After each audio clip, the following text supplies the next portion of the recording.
estou falando de conversar. Ou conversar, por exemplo, de já preparar para adotar.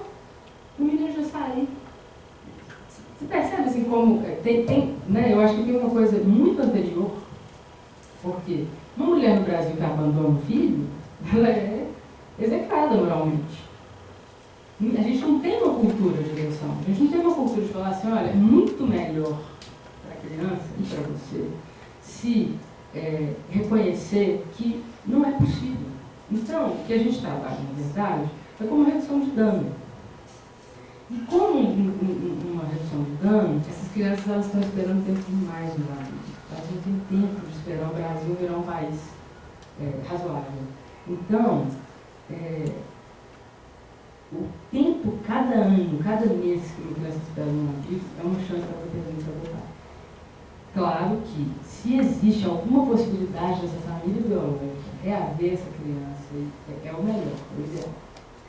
Mas não havendo, o mais rápido possível, assim, tem que ir para a adoção.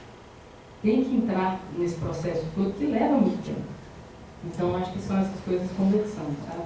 Eu tenho muita sensibilidade de poder saber onde tentar, onde não tentar, e a gente batalhar aí entre nós de mudar essa cultura, de punir as mulheres porque elas não dão conta de alguma coisa. O buraco é muito mais embaixo. Né? Eu vou começar, pelo menos, a colocar o pai na jogada, que até onde eu sei, nenhuma mulher faz isso sozinha. Você me permite acrescentar? De vez em quando, a gente toma conhecimento de de alguns movimentos que tentam reverter um pouco a situação. Eu me refiro especialmente a um grupo em Contagem, aqui em Minas, que fez tem um grupo, vou falar um pouco antes, existem grupos de apoio à adoção no Brasil inteiro. Esses grupos são formados por quem quer adotar, quem já adotou, por psicólogos, por técnicos, e esses grupos dão um apoio muito grande, inclusive nessa conscientização de adoção.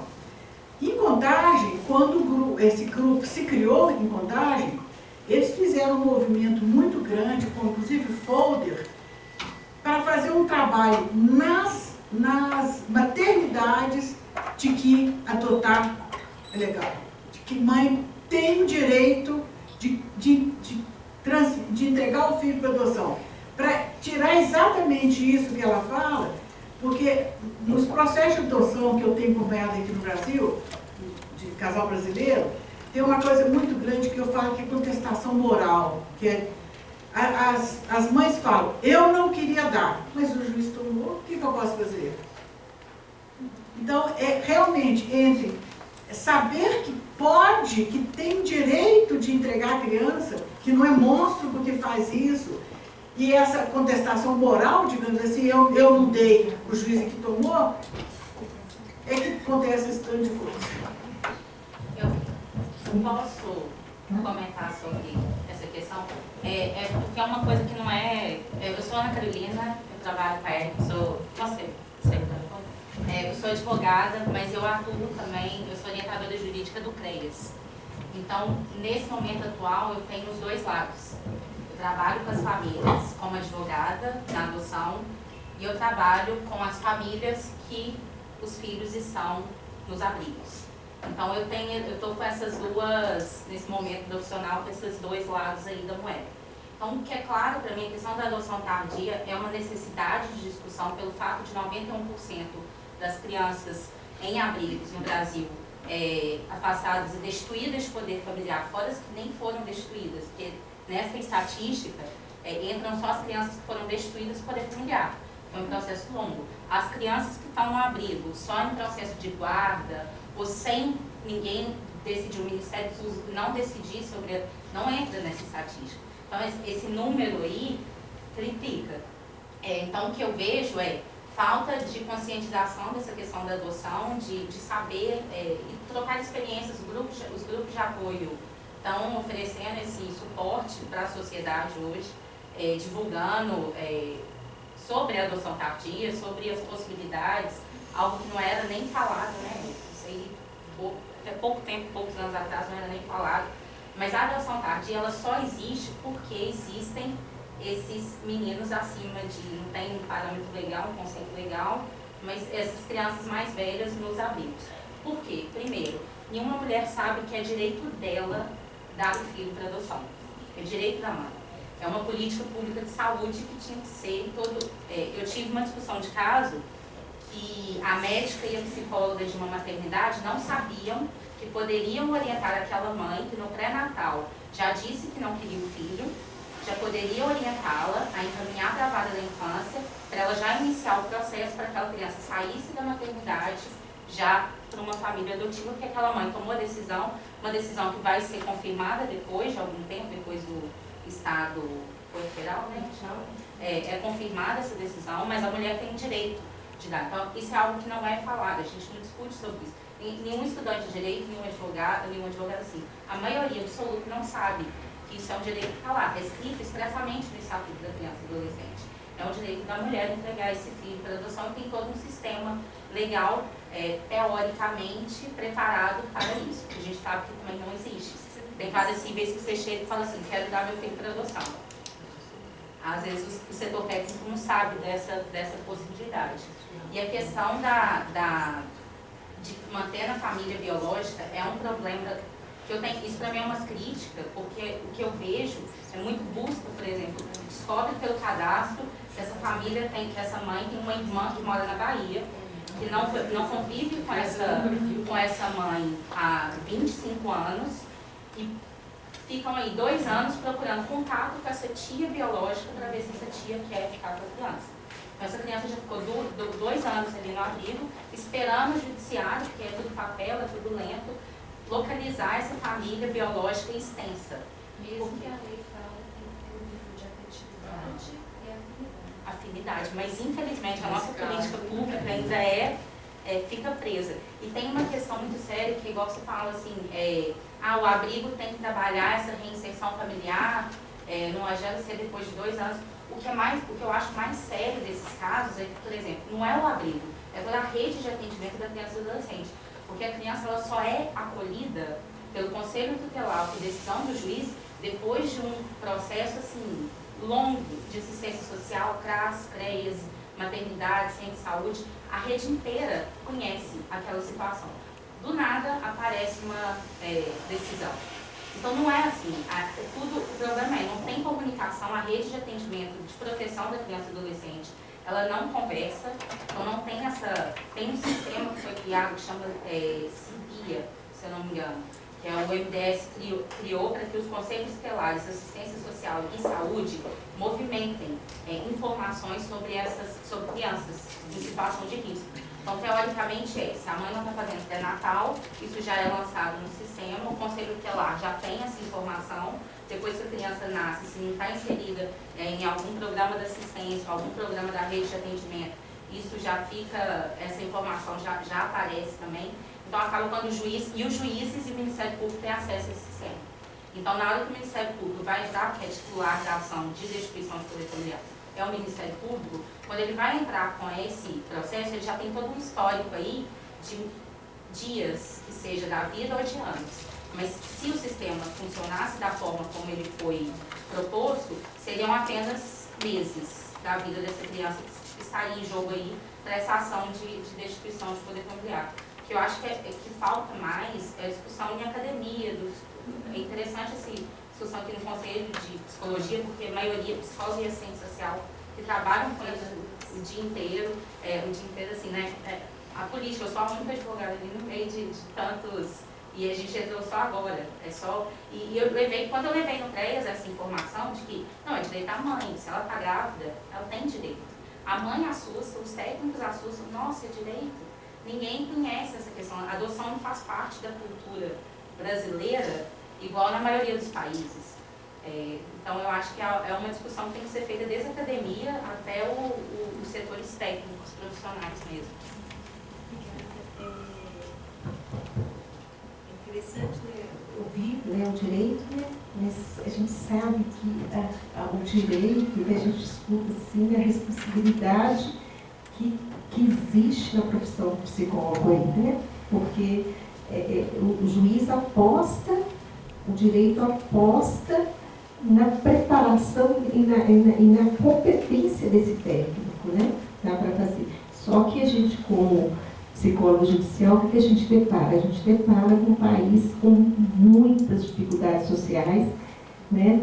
Muitas vezes com decisões equivocadas do Ministério Público de retirada de crianças indevidas, indevidamente de famílias, que a gente, às vezes, gasta um tempo muito grande para recolocar essa criança na família e poderíamos estar preparando crianças para adoção, né? Então, a gente tem todo um sistema aí muito que não conversa mesmo, né? Tá? E falar para o judiciário que a decisão dele foi equivocada é muito complicado, né, Larissa?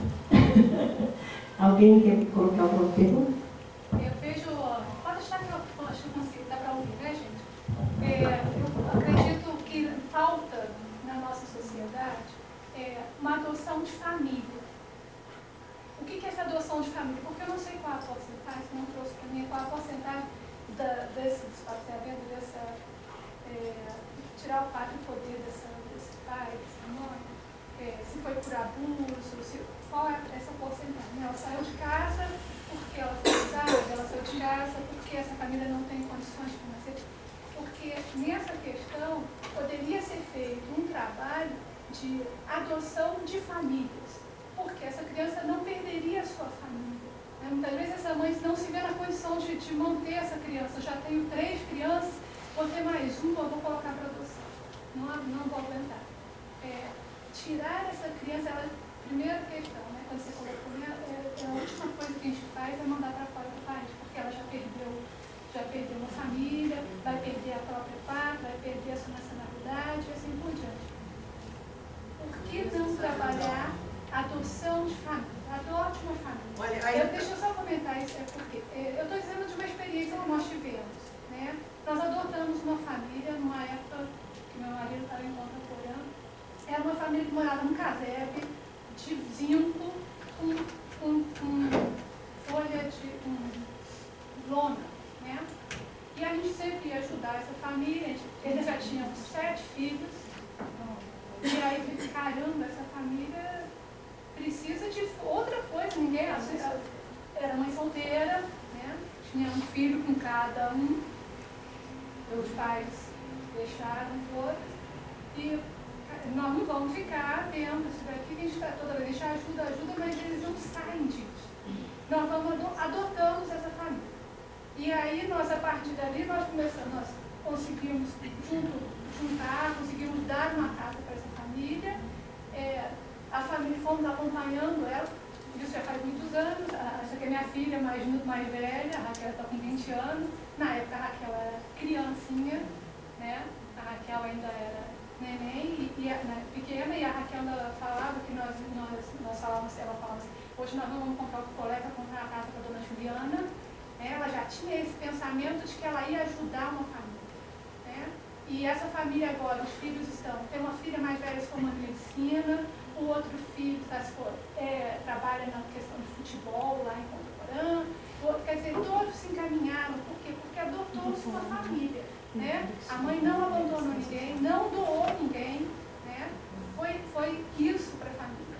Mas eu sinto assim que é muito fácil a gente mandar, a gente levar, vamos, adote, mas e você? Você quer realmente dar uma família para essa criança? Então dê a família dela, se puder dar. Lógico, tem casos extremos, casos de estupro, casos de abuso grave. Mas nos casos que essa criança pode se manter nessa família, deveria ser incentivado que essa família fosse adotada.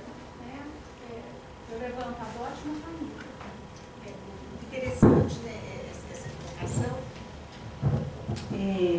Porque aí a gente entra na questão da alienação social, né, que a gente tem mesmo da nossa classe média, né, das pessoas, como foi colocado pela época, a questão da invisibilidade dessa questão do que acontece com as crianças no nosso país, principalmente aquelas que estão lá dentro do abrigo, porque todo mundo acha que abrigo é uma beleza, né? Vai lá visitar de vez em quando, na Páscoa, no final do ano, leva um presentinho, as crianças todas bonitinhas, arrumadinhas, mas vai viver o dia a dia, ver como é que é, né? Então, assim, mas a gente também, é muito interessante essa sua essa sua colocação. Mas a gente não pode deixar de pensar que isso tem que ser uma política de Estado. Né? O Estado, a rede tem que funcionar, a gente paga imposto para isso. Né? Então a gente tem que perguntar onde é que está o dinheiro da assistência social. Né? Não, assim, eu sei que são duas coisas diferentes, mas a gente também não pode ser paternalista com uma política pública que tem que funcionar e tem que ser a primeira que deveria funcionar no país. Né? Senão vai tornar muito fácil, muito imediatista, eu falar assim, solucionei o problema, alguém adotou e eu passei para ele o problema que seria do governo. Você sabe o que acontece? Você adotou uma família estruturada, você adotou uma família pobre, paupérrima.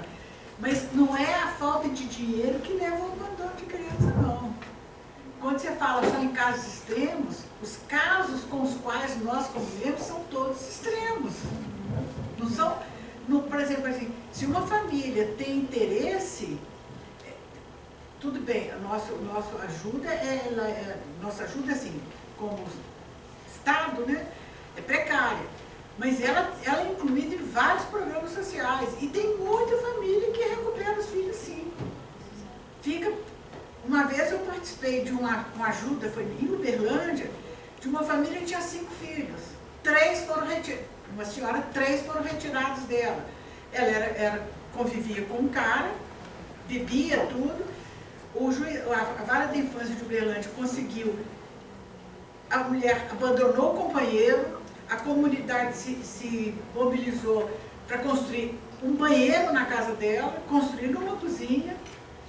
Ela fez o acompanhamento com o psicólogo. Os próprios psicólogos da vara da infância de lá arrumaram emprego para ela cumpriu o emprego para ela. E a nossa participação, no caso da Nova, foi de mobiliar a casa dela, porque não tinha como levar os... E ela está consumindo até hoje. Então, isso é coisa que tem que ser feita. Só que, quando a gente fala que tem que caminhar a adoção, são todos casos extremos. Com essa política, nos últimos anos de distribuição de renda, diminuiu bastante o número de crianças que tinham que ir para o abrigo para comer. Porque a gente tinha que pedir, a criança tinha que sair de casa porque senão morria de fome. Né? Hoje, as pessoas podem falar mal do Bolsa Família, pode falar do Brasil Sem Miséria, mas a gente, principalmente eu estava no interior na época, eu nunca mais vi criança morrer de fome. Entendeu? Porque você chegava numa casa, às vezes tinha criança no fogão de lenha ali, se esquentando para não morrer de frio sem nada para comer. Né? Depois desses programas, eu nunca mais vi isso. Então, assim, e é o mínimo. Né? Um Bolsa Família é o quê? R$190. Tem gente que fala que é não sei quantos milhões, e tem tem gente que fala que é 190 o máximo. Né? Então, tem muita gente que acha que as famílias estão enriquecendo. Isso aí é uma política de distribuição de renda, de tirar as pessoas da miséria mesmo. E isso afeta diretamente nossas crianças. O número de adoção internacional não caiu? Antes fosse por isso? Você não acha que foi por causa do... Porque na cidade que eu trabalhava, caiu as adoções internacionais devido à estruturação de famílias. Depois que o CREAS começou a funcionar, depois que o CRAS começou a funcionar, muito de adoção internacional, então flotou e caiu assustadoramente. Né? Eu só queria acrescentar, existe um projeto que se chama Família Acolhedora no Horizonte, que é mais ou menos o que você estava propondo de questão de adotar uma família. Existem vários trabalhos sobre isso. Tem uma associação que chama Terra dos Homens, no Rio de Janeiro, que faz um trabalho magnífico sobre essa questão de manter essa criança em família. A adoção, gente, ela só vem de distância. Essas famílias que têm essa possibilidade de ter um retorno de crianças para essa família, a lei fala, a gente tem que manter a criança na família de origem, se não der, na família extensa, e depois para adoção. Aí a gente pensa adoção nacional e depois a internacional. Isso que elas estão falando é como é a última das últimas. E eu fico pensando que muitas dessas questões de adoção internacional não está assim, indo de encontro com essas crianças que são nas instituições por falta de formação técnica, dos próprios técnicos da vara da infância, do juiz. E eu falo isso por causa própria. Eu era técnica da vara da infância de Contagem E a gente teve agora formação de direito de adoção internacional agora pelo TJ, porque a gente falou assim, gente, tem tantas outras coisas que a gente não sabia que existia. E a gente estava dentro do sistema.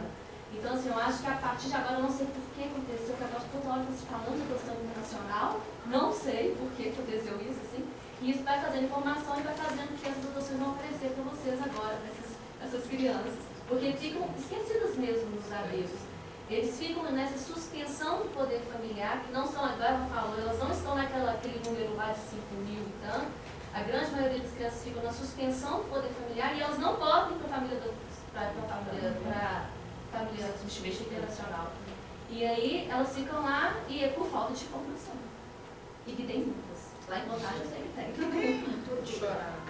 Teve uma vez, em 2004, nós fizemos um projeto aqui em Belo Horizonte, região metropolitana, sobre a questão de adoção, de crianças abrigadas.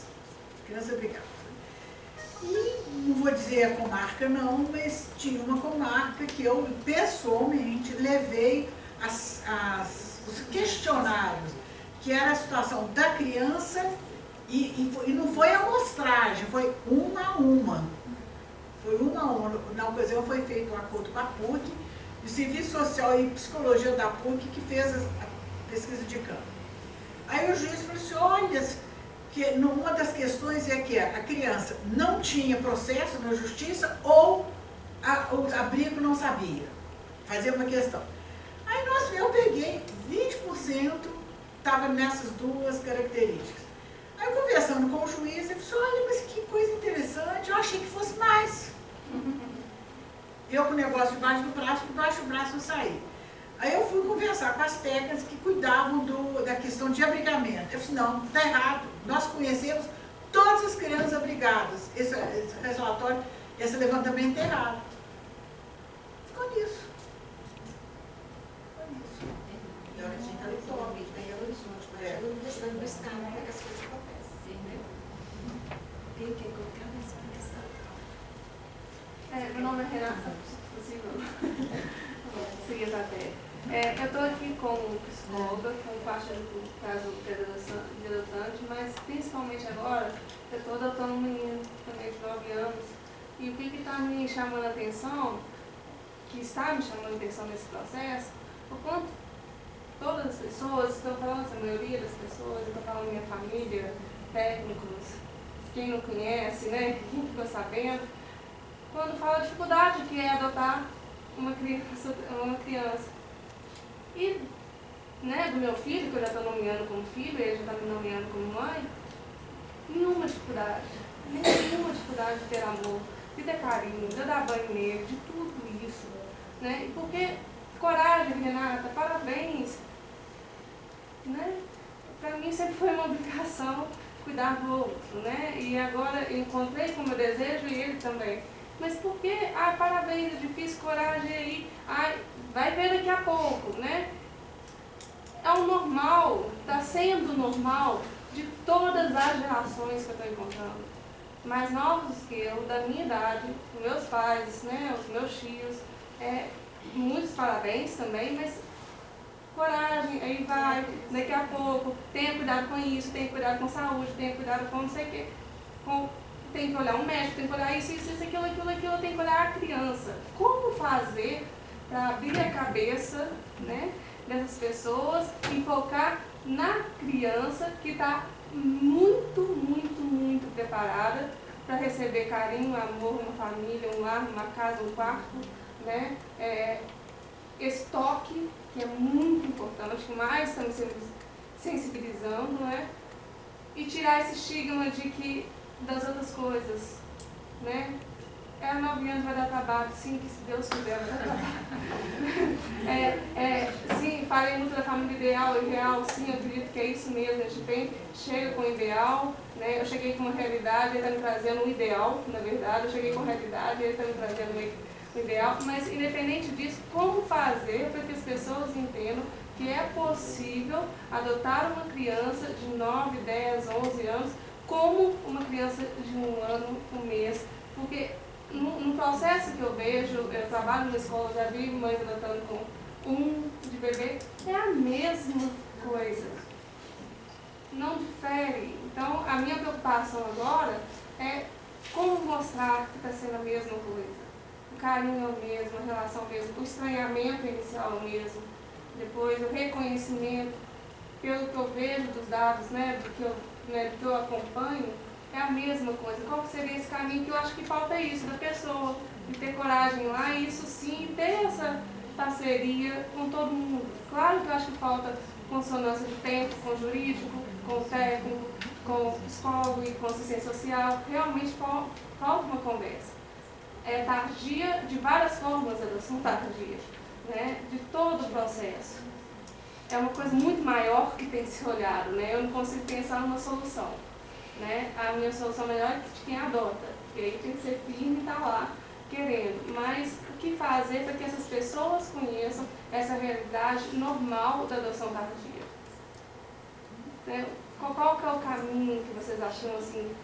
Como que eu posso divulgar isso? Como que eu posso ver? Porque eu acho que falta isso, falta gente para adotar no Brasil tardia. Esse menino foi devolvido, ele estava 3 anos no abrigo, ele já foi com um casal, não deu conta e voltou.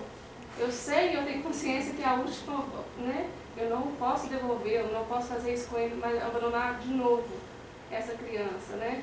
Mas precisa dessa consciência de todo mundo, dessa geração, das gerações que passaram também, que eu acho que é mais que se assustam com a adoção tardia, principalmente isso. Ah, mas como que você vai fazer, como que você vai moldar a criança? Não existe moldar, né? Nenhum sujeito pode ser moldado, né? Eu me deparei nesse emaranhado de informações, nesse dilema, com tanta facilidade que eu vejo na minha relação com ele e com as outras crianças do abrigo que já me pediram, Renata, me leva. Né? São as maiores, são as crianças maiores. Estão ali querendo família. E são esplêndidos, né? Como fazer? Qual o caminho no Brasil, nessa realidade de hoje, para se não assustar com isso? Renata, no Brasil existe preconceito, em primeiro lugar, com adoção. Ainda existe. Em segundo lugar, com adoção tardia. O que tem que ser feito é isso que vocês estão fazendo aqui. É colocar a questão em discussão. Porque enquanto a sociedade não reconhecer que filho biológico é igual filho adotivo, que criança, independente da faixa etária, você não, como você falou, você não molda, você tem que aceitar a criança do jeito que ela é, a coisa não muda. Melhora muito, viu? Renata. Quando eu comecei a trabalhar com isso, uma das coisas que faz, eu vou falar, uma das coisas que faz parte do trabalho é ir à SEG, a Comissão Estadual de Judiciário de Adoção, e ler os relatórios. Mas os primeiros relatórios que eu li, eu ficava tentando achar o que será que tinha, né? O que será que essas crianças têm, elas estão assim. E algumas vezes você vê, né, assim, por exemplo, crianças com problemas de saúde muito graves, que realmente exigiriam, tem casos que você diz, assim, né, para entender ou sei lá o que. Mas nesse caso que eu trouxe hoje, foi onde eu percebi que eu estava fazendo a pergunta de jeito muito errado. Assim, porque o Joãozinho tinha problema nenhum. O problema dele foi ter nascido numa família que contingencialmente numa região muito violenta, num lugar muito difícil, e que os pais se envolveram com drogas e foram assassinados. E a avó não podia cuidar dele, foi muito honesta, muito corajosa de falar, eu não tenho condição.